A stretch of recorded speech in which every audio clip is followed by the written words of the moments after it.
That's not the case. So that's a really good question. Okay, one of the things that we see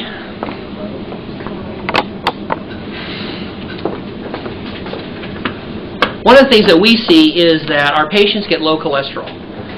And that's really exciting because many of our patients have heart disease and plugged up coronary arteries pre-op, and in fact have heart attack or stroke or coronary artery disease on catheterization. And so when the cholesterol goes low, one of the things that had been a question amongst cardiologists for years is, could we ever undo the narrowing of the artery that occurs with high cholesterol? In other words, if you have a higher cholesterol, your coronary arteries begin to narrow and they can plug up and cause heart attack, or they can close up and cause a stroke, and they can close up in those places and sometimes go on to actually cause death.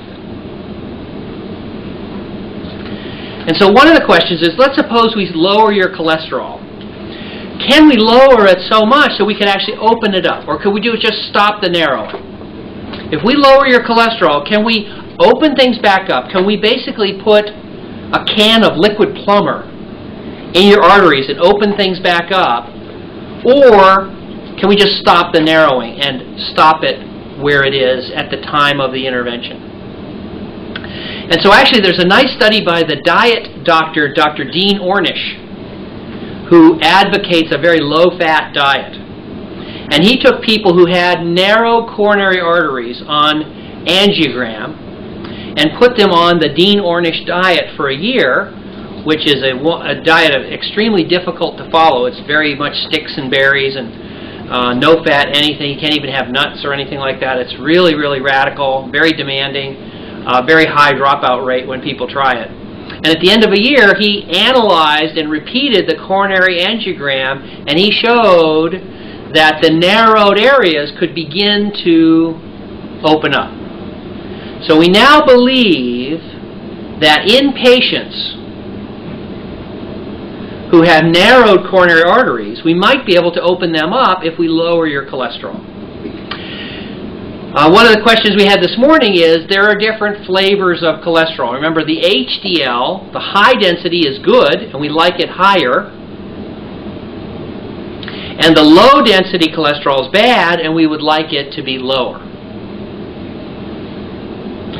Both the numbers of the HDL and the LDL are predictive of heart attack and stroke, and so many people have said the perfect person will be somebody who has low LDL and high HDL.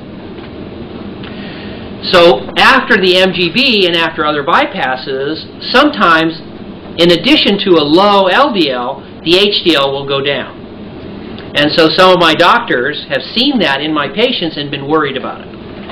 The nice new news for you is a big research trial was just concluded where they analyzed people who had very low LDL and low HDL also. And they found that once the LDL was lowered, having a low HDL didn't predict an increased risk. So based on that research, recently published in The Lancet, I don't think there's anything to worry about if your HDL is low, given the fact that your LDL is very low. So that's the latest news. And our patients have extremely low LDLs after surgery, and the research is very clear that predicts long-term that your chance of heart attack and stroke and death go way down as well.